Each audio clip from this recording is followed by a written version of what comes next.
porque é a lei do hotel, companheiro. Você vai me ver!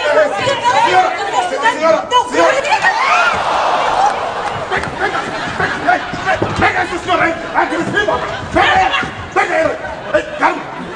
Calma, senhora, calma! Minha senhora, tenha calma. Eu estou a tentar explicar-lhe que a lista de quartos é confidencial, por isso não depende de mim, compreende? Não sou eu que posso... Você não quer ouvir tua voz, quer meu marido! Eu não posso dizer... Quer meu marido? Você não está ouvindo? É melhor não falar mais, porque senão vai continuar a bater. Você é buçal!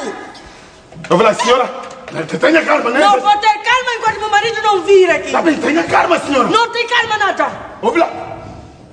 Essa pronúncia é... Sou de Amunhava. É de mulher! Eu sou de doido! Eu sou de Maquinino. Família, trabalha aí. Compreende? E lá, Mucota! Esse é o marido de lá! Entra aqui. É Machangana! Turai. Anda cá!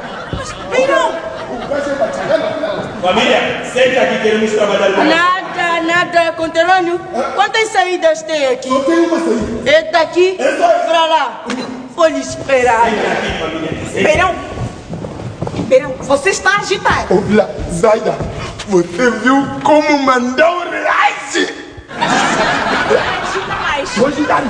Tô agitado! Você, pra casa, que lhe dá porrada hoje.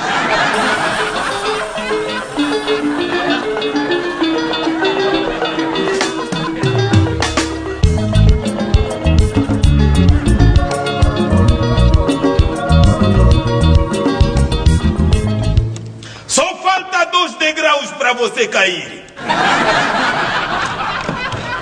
A Changana hoje é só um... Tá, mas...